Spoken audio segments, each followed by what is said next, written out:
Nosso tema de hoje, estaremos falando sobre o alcoolismo e saúde. A gente sabe, e a Organização Mundial de Saúde define alcoolismo como uma doença. E a gente também sabe que o uso constante e desordenado, progressivo de bebida alcoólica pode trazer consequências, danos irreparáveis, não só para a sua saúde física, mas para a sua saúde mental. Também existem situações que às vezes não tem mais volta, a pessoa se excede na bebida, bebida e direção não combinam, e às vezes isso termina, infelizmente, ceifando a vida de alguém. E isso não tem mais volta. Estaremos falando hoje, então, sobre alcoolismo. Boa tarde, doutor Toledo. Seja bem-vindo. Boa tarde, Fátima. Muito obrigado pelo convite. É um prazer poder esclarecer esse assunto tão importante, impactante na saúde das pessoas, dos meus telespectadores. Tenho certeza que vai ser proveitoso. Com certeza. Dr. Moacir Toledo é psiquiatra, formado pela Universidade Federal Fluminense, especialização em psiquiatria pela UNOeste de Presidente Prudente, São Paulo, médico da família e comunidade pela Prefeitura de Joinville, Santa Catarina, professor do curso de medicina da UFMT e também atende no consultório em Sinop. Para quem deseja fazer contato com o doutor, a gente pode ligar e entrar em contato com o programa que a gente estará passando o endereço.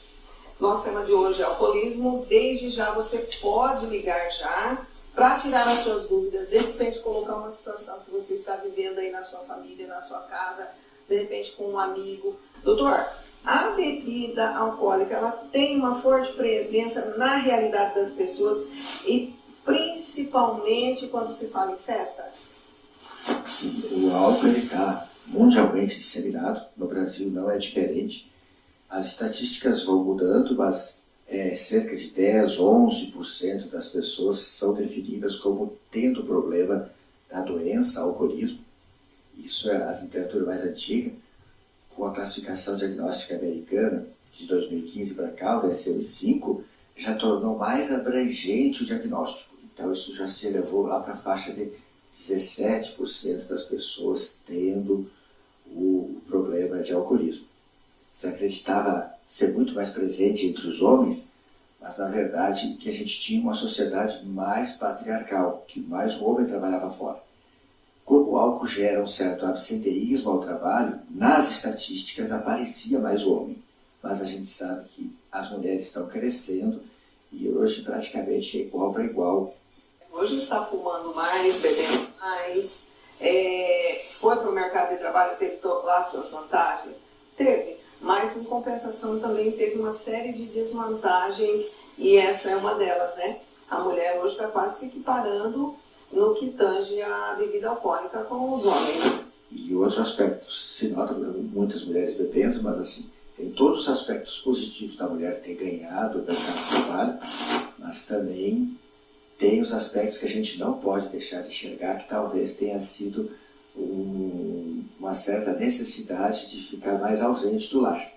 E isso deixa, às vezes, as nossas crianças e adolescentes ficam com a mais deles cederem aos impulsos da juventude e da propaganda e adentrarem no álcool mais cedo, o que propicia mais risco para desenvolver o problema. Direção e álcool é punido bastante severamente, a pessoa perde a carteira, tem que responder o processo criminal, ela gasta bastante verbas para reaver seu direito de dirigir, porque o problema da intoxicação aguda do álcool, que é um problema, ele causa muitos problemas, inclusive dá uma chance muito grande de acidente. A intoxicação aguda também está muito ligada à violência. Os casos de violência são a maioria passionais e é o problema mais agudo do álcool. Quando a gente fala em dependência, a gente não consegue falar diretamente com o usuário do álcool, o portador do problema, porque ele nunca enxerga isso para ele. Quando a gente fala sobre isso, a gente tem que tentar se dirigir ao familiar de quem está entrando no problema com álcool.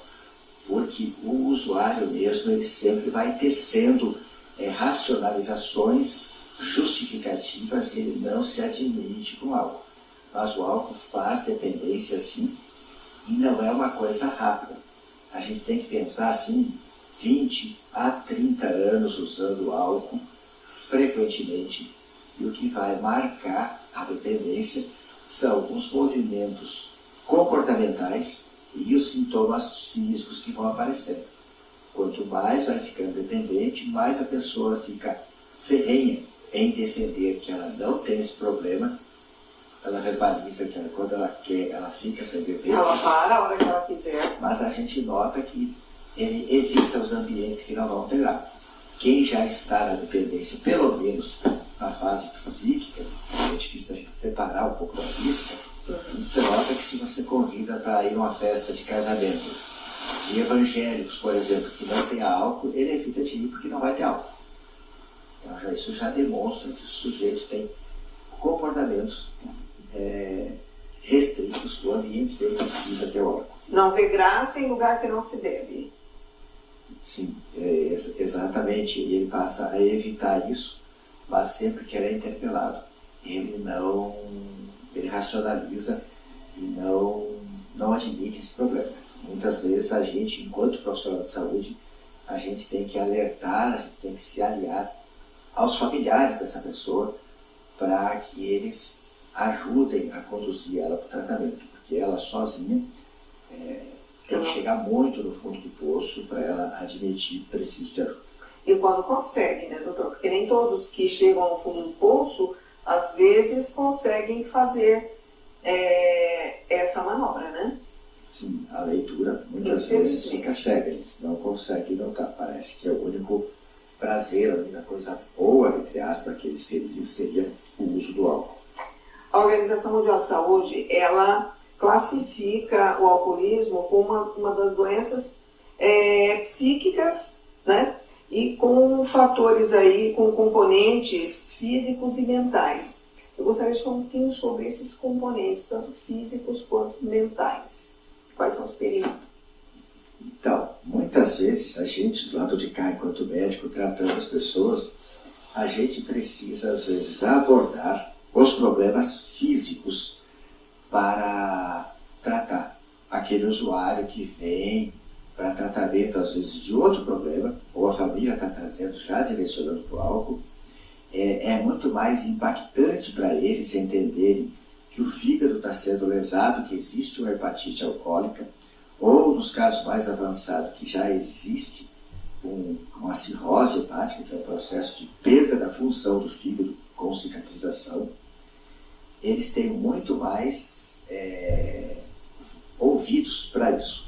Mas a gente sabe que os problemas começam muito antes na esfera mental, na esfera psíquica. Então, esse próprio comportamento de ficar mais impulsivo, alguns se tornam violentos, se envolvem mais em brigas, em acidentes, isso são tudo alterações neuropsíquicas que estão trazendo prejuízo para a pessoa, mas ela não consegue admitir. E lógico, hoje aqui eu atendo muito mais psiquiatria e você está com um psiquiatra. Se eu fosse um gastroenterologista, um hepatologista, eu estaria muito mais preocupado com as lesões hepáticas. Porque quando já tem varizes de esôfago, cirrose, problema com hemorragia digestiva pelo uso crônico de álcool, esse médico está muito mais preocupado com essas entidades. E a gente, enquanto psiquiatra, a gente nota que as pessoas vêm com alterações comportamentais devido ao álcool, vêm com a depressão, muitas vezes secundária ao álcool. O que é secundário? Originalmente a gente faz a avaliação e consegue dizer com razoável expectativa de certeza que se não fosse o álcool na vida daquela pessoa, ela não estaria fazendo esse quadro depressivo. Então, retirando o álcool, tem muito mais chance de resolver o problema depressivo, assim como os quadros psicóticos. Há usuários de álcool que vão desenvolver tarde, numa época atípica da vida, quadros de psicose, quadros de alucinações e de delírios. Inclusive, o quadro delirante mais frequente entre os alcoólatras, e a gente fala muito mais do homem, mas também está presente na mulher, mas a gente muitas vezes recebe a esposa com os filhos para tentar tratar do marido sendo que o quadro dele é um pensamento inveterado quanto à esposa ser adúltera. E não há indícios disso, a família fala sobre isso, os filhos concordam, mas é um quadro delirante, muito frequente associado ao alcoolismo, se chama síndrome de Otelo, onde o quadro delirante é um delírio de ciúme. Tá, doutor, dá pra gente falar aí do alcoolismo e depressão? Pode levar isso para um exemplo? O porquê que o alcoolismo acaba, às vezes, a pessoa tendo uma depressão secundária? O que acontece e que pode acontecer uma depressão secundária? Então, o álcool é usado primeiro porque ele dá prazer. Como é que são as ações do álcool no nosso sistema nervoso central? Todo mundo já deve ter notado que quando a gente começa a ingesta de álcool, até um certo limite mais inicial, a gente fica mais excitado, mais feliz, mais alegre, desinibido. Isso porque o álcool ele é sempre inibitório, ele é sempre depressor do sistema nervoso central. Mas a gente tem muito mais tendência a estar alerta. Então, primeiro, o álcool deprime os nossos depressores, ele inibe os inibidores. Então, por isso, quem é tímido fica menos tímido, quem está triste fica mais alegre. Mas daí a gente passa de um certo limiar e ele continua essa atividade depressora do sistema nervoso central e deprime tudo. Daí a gente chega naquela fase de ser sonolento, torporoso, até chegar no coma. Então, depressão e alcoolismo muitas vezes estão associados nas duas mãos. Tanto alguma pessoa às vezes está deprimida, melancólica, triste, desenvolve problema do sono por causa disso, e não é infrequente pessoas entrarem no álcool porque estão deprimidas. Isso parece que as relaxa, alivia as preocupações e as pessoas acreditam que melhora o sono, porque ela adormece. Só que o sono induzido pelo álcool ele é péssimo, ele não é reparador. Mas, como o sono não é reparador, no outro dia está pior, mais álcool, faz a dependência. E tem os casos que entram por causa das circunstâncias, do ambiente, etc. E depois de tanto usar o álcool, como é depressor do sistema nervoso central, e associado ao alcoolismo a pessoa também se alimenta mal, isso vai faltar nutrientes essenciais para o nosso funcionamento cerebral e a pessoa, desenvolve depressão também. Mas assim, do ponto de vista médico, a gente, de certa forma, é lógico que a gente sabe que às vezes faz esse diagnóstico junto, mas em si, pela classificação das doenças, em vigência de uso de álcool, a gente não deveria fazer o diagnóstico de depressão. A gente faz o diagnóstico de alcoolismo. Depois de algumas semanas ou meses sem álcool, que a gente já conseguiu tirar o paciente do álcool, se remanesce sintomas de depressão, ou seja, falta de interesse ou prazer, tristeza e mais outros sintomas acessórios, daí a gente diz, os pacientes também têm uma depressão, vamos ter que tratar isso também. Mas então, tanto transtornos de ansiedade quanto depressão são de levar o paciente para o álcool, porque o paciente no começo sente um alívio desses sintomas, porém acaba acrescentando o problema da dependência. O que nós podemos entender por alcoolismo, doutor? Então, nas classificações se fala de uso nocivo ou abuso de álcool, que é aquela ingesta isolada e que traz problemas. Exemplo, todo mundo já deve ter vivenciado um quadro assim na família, a gente, enquanto médico fazendo plantão, geralmente nas sextas e sábados a gente passa por essa experiência de chegar um monte de jovens adolescentes na porta do pronto-socorro e literalmente largar lá um outro jovem de 14, 15, 16 anos em estado de coma alcoólico. Esse é o caso de intoxicação aguda, de uso nocivo. É uma ingesta isolada que esse jovem poderia ter trazido para ele um problema de ter entrado em coma, ter vomitado e aspirado vômito, ou ter se acidentado no trânsito, ou até se envolvido em alguma briga e ser agredido, ser espancado, alguma coisa assim. Então isso é o uso nocivo, o abuso de álcool.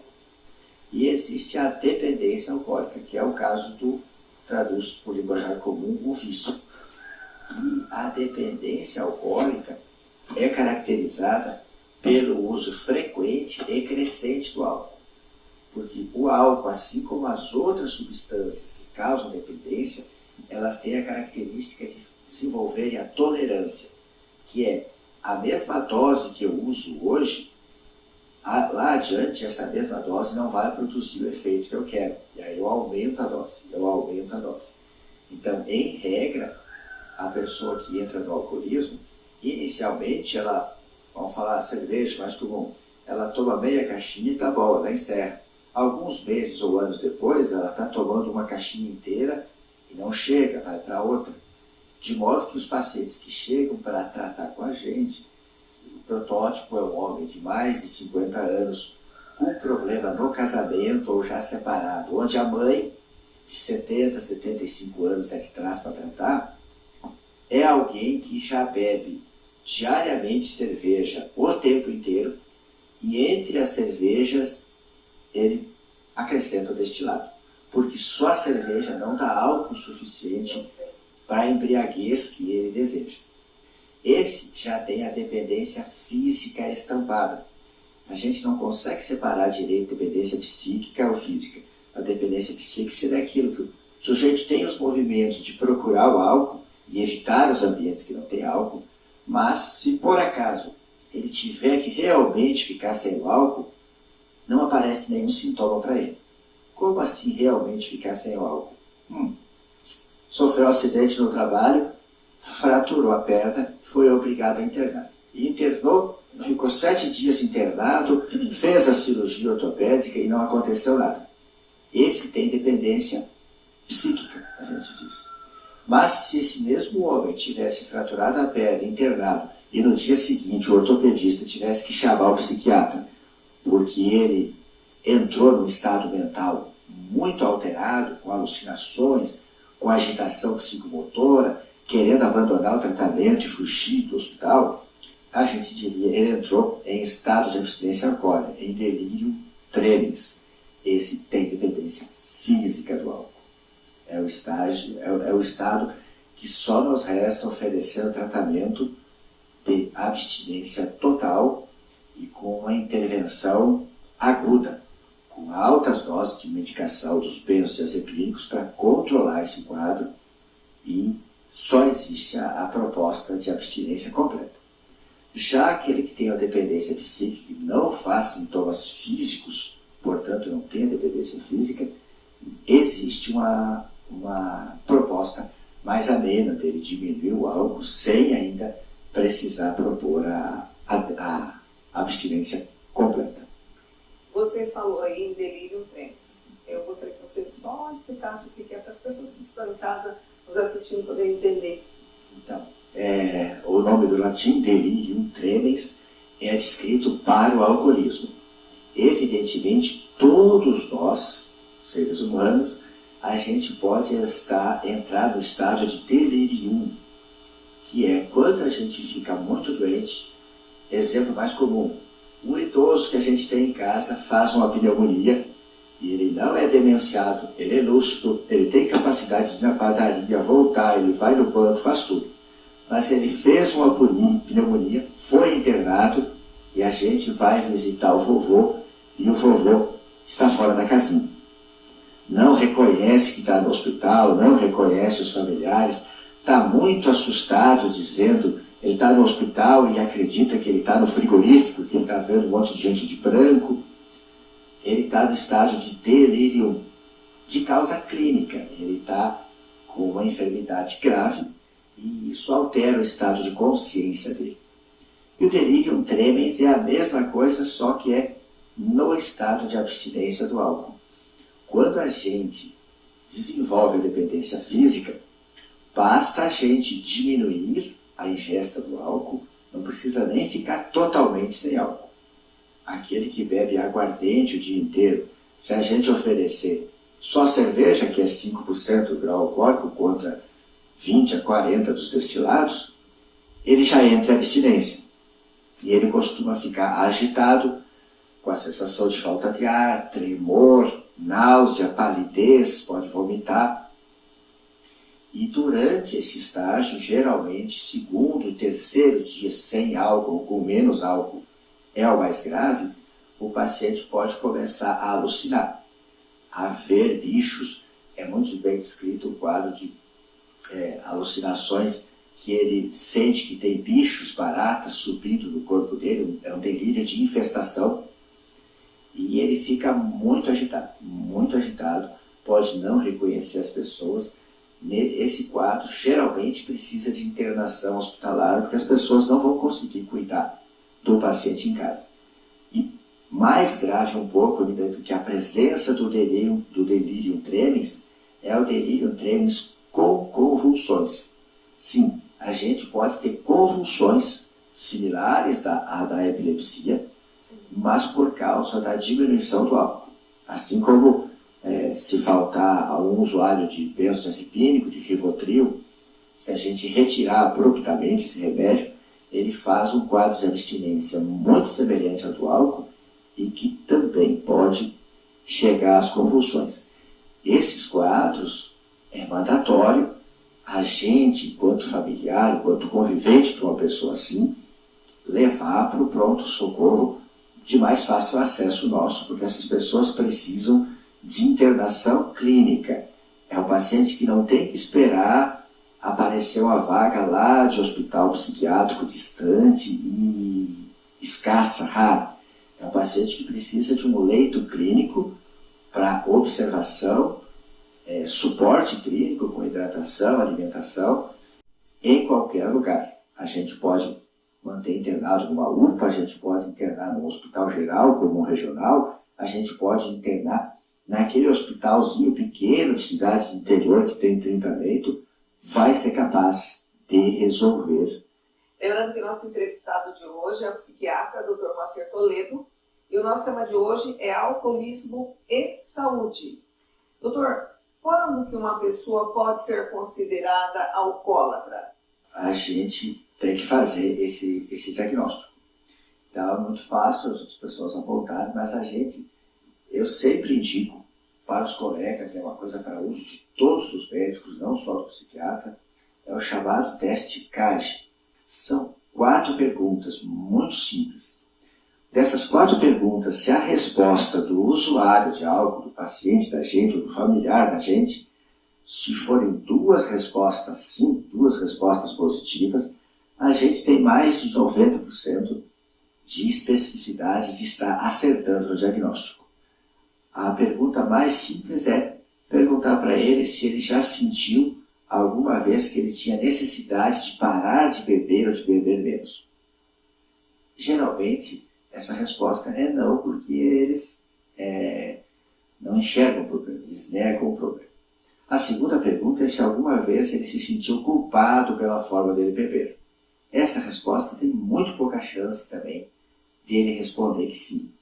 Agora, as 2 que eu mais gosto, que vão ajudar a gente a escolher o tratamento e que são mais fáceis de fechar o diagnóstico, é perguntar para o familiar da gente ou para o paciente da gente que a gente está entrevistando, te incomoda a forma que as pessoas falam do teu beber, falam da tua bebida?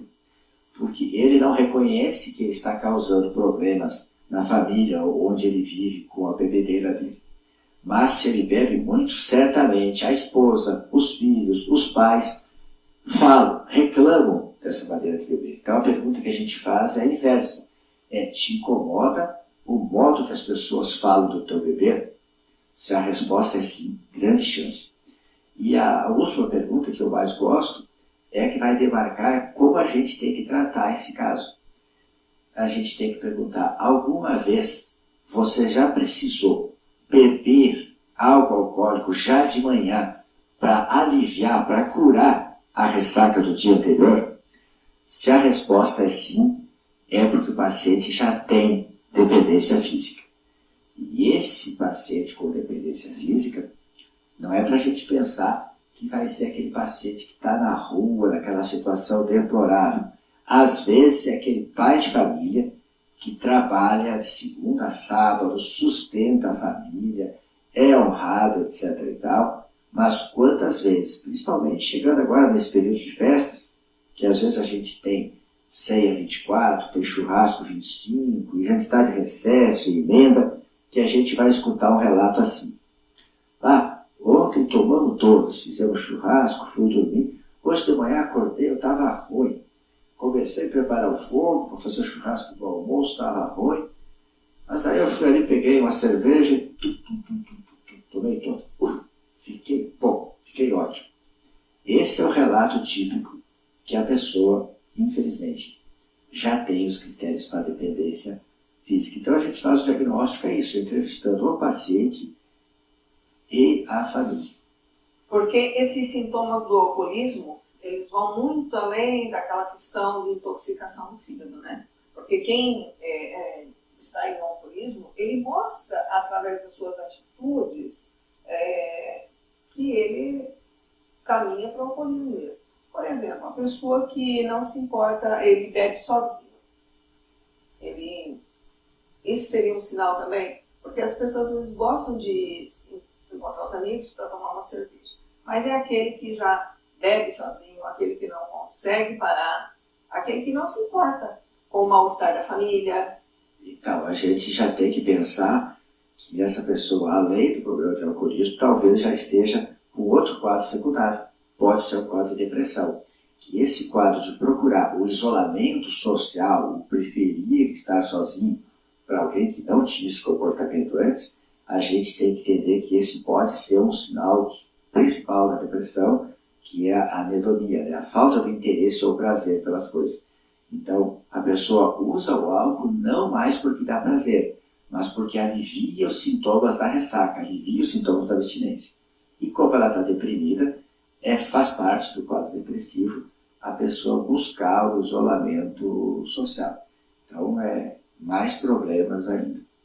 Doutor, no bloco anterior, você comentou que o álcool, ele dá uma sensação ele leva as pessoas a acharem que tem uma sensação de prazer, de euforia, entorpecimento.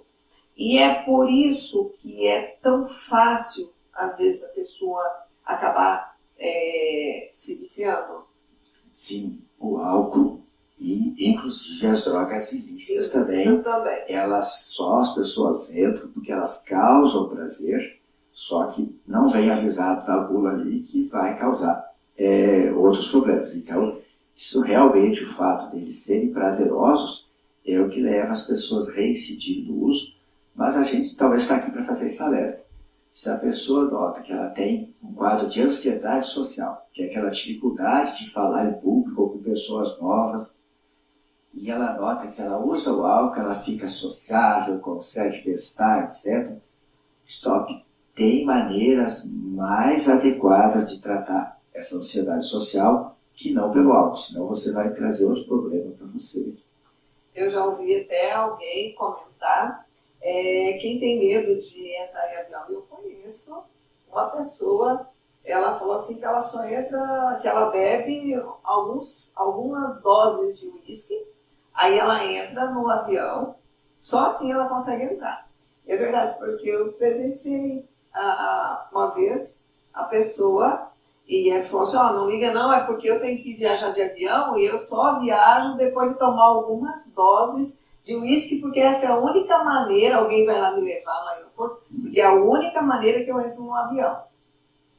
Então, é bem problemático isso, e assim, às vezes a pessoa fala que não quer ir ao médico ou ao psiquiatra para tratar dessa fobia aí de avião, porque ela não quer tomar remédio controlado, mas acredite, a gente tem medicamentos não controlados, medicamentos reposicionados, que são feitos para outra coisa, mas que a gente descobre na experiência clínica da gente de que aquilo funciona bem, e a gente consegue usar substâncias não controladas que controlam esses sintomas de ansiedade, e também associando isso muitas vezes à psicoterapia, a pessoa encontra maneiras de modificar o pensamento e a conduta dela a respeito daquilo, e ela não vai ter outros problemas. Nós temos aqui alguns questionamentos já, doutor Toledo. A Diana tem insônia, quando eu não bebo, não durmo. Queria saber se já sou alcoólatra. Então, não consigo te responder só com esse dado, a gente também não vai fazer diagnóstico de ninguém aqui por método de comunicação em massa, que isso está expressamente vedado no Código de Ética, mas é um indício, sim, que às vezes a gente está experimentando uma inquietação por causa por causa da dependência, e aí com a ingesta de álcool a gente sacia essa agitação e consegue dormir. São muitas pessoas que começam usando o álcool como sedativo, como hipnótico, só que isso não é bom, muito proveitoso para a Diana, que ela procure o atendimento com o médico dela para falar sobre isso, para buscar uma substância, principalmente sem potencial de dependência, para ajudar ela, ou às vezes serão outras coisas que a pessoa verificar, tem que ser examinada, tem que colher seus exames, para ter uma avaliação mais completa e cuidar realmente da saúde, porque o sono é talvez das coisas mais vitais, a gente ter o sono preservado à noite. Eu estou falando isso e eu falo com muito arrependimento, porque eu tirei muitos anos da vida para fazer plantões. Eu não tinha esse conhecimento de que desobedecer o nosso ciclo circadiano, de dormir cedo e acordar cedo, é péssimo para a nossa saúde. E as pessoas que não estão dormindo precisam buscar ajuda de verdade. Não ir lá num médico despachante, como eu chamo, que chegou lá, não está dormindo, toma aqui um Rivotril. Não. Tem que ser a entrevista bem feita, ser avaliado, para ver o que se pode fazer. E tem muitas coisas naturais que a gente pode fazer para dormir melhor, sem entrar em substância. Exatamente. Buscar o porquê desse não estar dormindo, né? Muitas vezes é uma modificação de um hábito, de um estilo de vida, muita coisa, exatamente. Esquecer um pouco o celular, a tela, né? Do computador também. E tem uma porção de outras coisas também, né? Que a gente pode, que às vezes a pessoa modifica e vai resolver já. Meu filho de 8 anos já me falou que não gosta de ver o pai bebendo, já conversei com ele, mas ele não larga a bebida. O que eu devo fazer? Então, o que deve fazer? É muito difícil dizer isso. A gente tem que ter mais informações sobre o teatro de operações assim. Mas o caminho é esse, sempre tentar conversar para ver se a pessoa topa e fazer o tratamento de comum acordo com a família. Quando não tem jeito, a gente sabe que está tendo problema com o álcool, às vezes a gente tem que procurar aquele médico que atende a gente na família, aquele médico que já tem algum vínculo, principalmente que já tem algum vínculo, já tem atendido até aquele paciente, não necessariamente o psiquiatra, expor o problema, e eu vou dizer como é que eu resolvo isso. Quando a família procura e o paciente não quer, eu falo, não tem jeito, vocês vão vir aqui, vão dar um jeito dele vir. Nem que traga o paciente pensando que ele vai ser teu acompanhante. E aqui eu já sei que ele tem esse problema, eu já vou indagando, vou conversando. Quando eu confirmar que ele tem um problema com bebida, aí eu vou dizer, olha, o senhor na verdade está aqui, foi só um preâmbulo fazer de conta que a consulta era da sua esposa, mas era do senhor. E a gente está verificando que o senhor tem um problema, o senhor merece ser tratado. Ah, mas eu não quero. Tudo bem, se ele não quer, se ele brigar, levantar e ir embora, o médico, enquanto médico, viu o paciente, entrevistou ele, isso, do ponto de vista médico, já é um exame psiquiátrico que ele precisava. Daí, se ele tem um problema de alcoolismo e não aceita tratar, aí cabe à família decidir. Tendo a indicação médica por escrito de que o paciente precisa de tratamento para o alcoolismo, a família pode dar andamento de duas formas. Uma forma, as duas formas são de tratamento involuntário. Uma forma é o chamado tratamento involuntário. É quando a família tem meios, tem força, tem capacidade e resiliência para isso. De pegar o paciente literalmente, como fala o popular, à força, e levar até o estabelecimento de tratamento e interná-lo, contra a vontade dele, com indicação médica e desejo da família. Está previsto isso na Lei 10.216 Segura a família. De 2010, 2001, que a internação psiquiátrica para tratamento pode ser voluntária, ou seja, o paciente precisa, o médico indica, o paciente concorda em internar, pode ser involuntária, quando a família sabe que precisa, o médico indica que precisa e o paciente não quer, faça a internação involuntária. E é uma internação voluntária onde o diretor do estabelecimento de saúde tem que comunicar em 3 dias ao Ministério Público que esse paciente está internado contra a vontade dele para não configurar um cárcere privado. E existe a internação compulsória, que é a internação judicializada, que o paciente precisa tratar, tem indicação do médico, a família quer, mas a família não tem força, não tem persuasão sobre o familiar dele para levá-lo até o estabelecimento. Aí tem que procurar o advogado ou o defensor público que vai fazer uma ação em face do familiar para o juiz determinar que ele precisa se internar. Essas internações compulsórias às vezes são feitas em face do paciente e às vezes são feitas em face do município, em face da Secretaria de Saúde. Que às vezes o paciente quer internar, precisa internar, tem indicação médica e não tem vaga.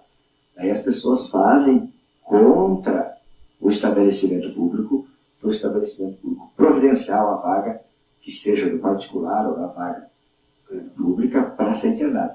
Mas também pode ser feita em face, ou seja, contra o paciente. E aí o paciente fala, não quero, mas aí tem uma ordem judicial. Aí a equipe de saúde do município chama o bombeiro, chama a polícia militar com o oficial de justiça e o paciente vai ser conduzido sob contenção física para a internação. E não raro, as pessoas têm muita dificuldade de fazer isso. Mas depois que a pessoa é posta em abstinência, está medicada, tudo acalmou, o movimento de regra não é o de raiva contra a família, e sim o de agradecimento, porque a pessoa depois reconhece que ela estava dominada pelo vício e não tinha condições de decidir. Nós estamos aqui conversando com o Dr. Moacir Toledo. Nosso tema de hoje é alcoolismo e saúde. E, assim, são informações muito importantes. De repente, as pessoas que estão nos assistindo, algumas pessoas podem estar passando por isso e não sabia como agir nesse caso. E hoje você vai ter essas informações. Depois do intervalo, a gente vai ainda ter muitas outras informações que são de fundamentais importâncias para quem está passando por essa situação muito difícil. A gente vai para o intervalo. Estamos de volta com o programa Seu Médico, Seu Amigo. Lembrando que o nosso entrevistado de hoje é o psiquiatra Dr. Moacir Toledo. E o nosso tema de hoje é alcoolismo e doença. O Pedro, do Itália, ele quer saber se a pessoa que tem costume de beber 5, 6 cervejas por semana, se já pode ser considerado alcoólatra. Então, não é a quantidade de álcool. Isso toda a literatura que a gente vai ver, não é a quantidade nem a qualidade do álcool que determina se é alcoólatra ou não. E sim, o que vai determinar se é alcoólatra são 2 respostas positivas daquelas 4 perguntas que eu fiz. Ou seja, tem que ter o hábito de beber causando algum problema sociofamiliar ou para a saúde física do sujeito. Então, toda definição, todo problema psíquico, todo problema psiquiátrico, a definição é essa. Tem que existir um comportamento que cause prejuízo para a pessoa ou para os conviventes da pessoa. Geralmente tem prejuízo para a própria pessoa, muitas vezes a pessoa não admite. Então, quem se queixa, às vezes, são as pessoas que convivem. Meu avô tem 67 anos, tem o hábito de beber pinga às 5 horas da manhã. Ele é dependente da bebida. Quais as chances de nós, netos, termos essa dependência? Isso pode ser hereditário, doutor? Sim, foi muito boa pergunta. Eu estava louco para falar sobre a prevenção. E é isso. Toda vez que eu atendo alguém que traz alguém com problema de dependência, os filhos trazem o pai, muitas vezes. Eu pergunto, vocês têm a primeira tempo? Então, eu falo, é preciso, para a gente desenvolver o alcoolismo, a gente precisa de 2 coisas, basicamente. A hereditariedade e o hábito de beber. Lógico, às vezes a gente não tem ninguém na família e a gente passou a beber e fez o alcoolismo. É porque alguém tinha o gene na família, mas ninguém tinha feito o hábito de beber, frequentemente. Mas existe um componente genético, sim. Isso é estudado com pesquisa em cima de gêmeos monozigóticos, que são gêmeos idênticos, e que são separados em famílias diferentes. Mesmo aquele que é criado pela família que não usa álcool, 80% das vezes vão concordar em ser alcoólatras se eram gêmeos filhos de alcoólatras. Angélica, doutor, por que tiraram um remédio antitanol, não sei se é isso mesmo, tem algum remédio que pode substituir ele ou algum remédio que a pessoa possa não sentir vontade de beber? Então, existem remédios, o remédio que ela falou, o Tisufirã, o antietanol, que existiam apresentações muito providenciais até para a família usar, mas alegando-se, o que se alega pela indústria, seria dos riscos do remédio do paciente beber, porque o remédio impedia a metabolização do álcool e mesmo com pouco álcool o paciente sentia-se intoxicado e aí era obrigado a parar de beber. Mas a gente, enquanto pessoa, enquanto médico, tem outra suspeita. É que, na verdade, o remédio era antigo, barato, e tem muitas medicações novas com patente e bem mais valorosas, bem mais lucrativas para a indústria. Então, a indústria vai lá e retira do mercado aquele antigo. Quando ela não pode retirar, ela se utiliza até do judiciário para retirar medicações bem estabelecidas, boas, que as pessoas poderiam aproveitar, mas em nome da lucratividade isso é retirado. Mas tem propostas terapêuticas de medicação, só que a gente nunca pode esquecer que o componente principal é o sócio familiar. Vou cortar a pergunta e vou lembrar disso aqui. A gente precisa lembrar que quando a gente investe de tratar um familiar da gente, é porque o problema está muito grande. E com o perdão da palavra, às vezes aquela pessoa que bebe na família, ela virou o lixão da casa. Aquele pai que bebe, quando ele vai ser tratado, é porque ele já não está mais rendendo economicamente. Ele já perdeu o poder familiar sobre os filhos. Ele já perdeu a admiração da esposa. E muitas vezes a gente tem que chamar a família em separado quando vai tratar desse paciente, principalmente nos casos que a gente interna, e conversar com a família, que a família precisa revisar o papel daquela pessoa em casa. Porque se ela parar de beber, para devolver o papel que ele tinha em casa. Porque se não devolver o papel que ele tinha em casa, vai ensejar ele voltar a beber, ou se a gente não fizer as famílias entenderem isso, a própria família, inconscientemente, não é por maldade, vai fazer movimentos de modo que aquela pessoa volte a beber, que assim eu não preciso me submeter às opiniões dela. Ela é só um bêbado, eu não tenho que ouvir ele. Então a gente precisa trabalhar esse conjunto. Quando a gente vai tratar de uma dependência na família, a gente precisa conversar com todos e precisa ver o engajamento de todos. Por isso que muito poucas vezes eu indico internar. Eu falei da internação, mas eu basicamente acabo escolhendo, pegando, assumindo tratar alguém. Quando a família vem, eu posso conversar e eu consigo dar todas as diretrizes, todas as ferramentas para a família cuidar disso em casa. Porque quando a gente consegue o engajamento da família... A Lara, ela diz assim, meu marido bebe todas as sextas, sábado, e o problema é que ele bebe em bares. Como faço para buscar ajuda para ele? Então, é difícil dizer para ti como vai buscar ajuda para ele. Talvez acompanhá-lo mais, não trazer do bar, mas talvez evitar que ele vá ao bar. Chamar para uma coisa diferente. Chamar para uma coisa diferente, participar com ele, tentar convencer disso.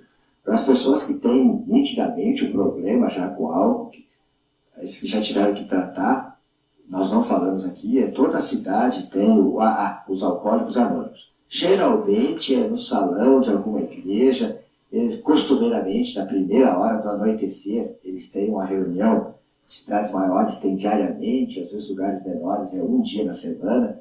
É extremamente válido e importante a metodologia do AA para os familiares e o doente frequentarem.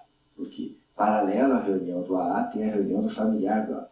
É extremamente válido a dinâmica deles para ajudar as pessoas a entrarem em abstinência ou se manterem na abstinência. Minha mãe tem 52 anos, ela não tem o costume de beber todos os dias. Porém, ela bebe 3 latinhas e já fala mole, fica uma pessoa agressiva. O que posso fazer?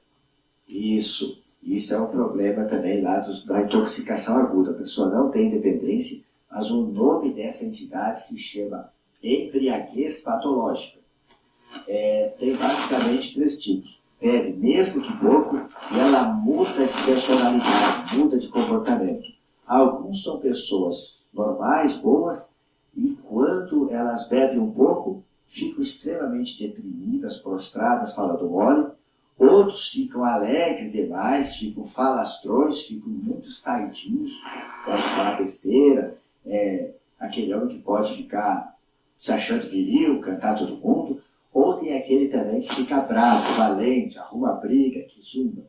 Esse é um quadro que a gente também precisa aconselhar para a abstinência completa, e é preciso a família concordar, fazer, demonstrar, a pessoa sofrer as consequências desses atos que ele fez porque estava fora de limite. E não ficar tentando justificar porque ele tinha bebido. Não. A pessoa tem que, na verdade, para se educar, tem que sofrer as represálias para ter o poder pedagógico, né, das represálias, porque não tem independência, mas a gente precisa mostrar para ele depois, quando vem a sobriedade, de que ele tem o prejuízo da lucidez, porque o comportamento fica muito prejudicado e precisa caminhar para a abstinência. Nós estamos aqui conversando com o psiquiatra Dr. Toledo. Nosso tema de hoje é alcoolismo e saúde. A gente vai para o intervalo, mas a gente volta bem rapidinho e tem muito mais informação para vocês.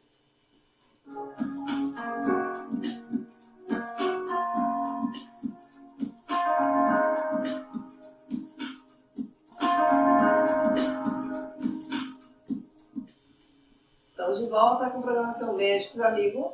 Lembrando que nosso entrevistado de hoje é o Dr. Toledo. Ele que é psiquiatra. Nosso tema de hoje é alcoolismo e saúde. Nós temos aqui a pergunta, Sandra: toda vez que meu esposo bebe, ele acaba indo parar no hospital tomar glicose na veia. A família dele bebe demais. Como afastar ele da bebida? Ele tem 36 anos. Então, parece um problema bastante grave. Ele deve entrar em estado de coma alcoólico e é levado ao hospital para fazer medicação para aliviar o mal-estar. E aí é mais uma tradição do hospital fazer glicose. Esses pacientes raramente estão hipoglicêmicos. A hipoglicemia geralmente vem no estado de abstinência alcoólica. Esses pacientes geralmente não estão em hipoglicemia, mas muitas vezes eles estão desidratados. O soro vai ser importante para recuperar a volemia dele, e também vai se fazer via venosa sintomáticos para evitar o vômito, etc. Esse é o caso que a família precisa se reunir e buscar ajuda médica para fazer o tratamento involuntário ou compulsório, porque parece que ele não vai ter atitude própria. Agora, se a família do cônjuge é muito chegada à bebida, talvez você não consiga participação ou ajuda deles.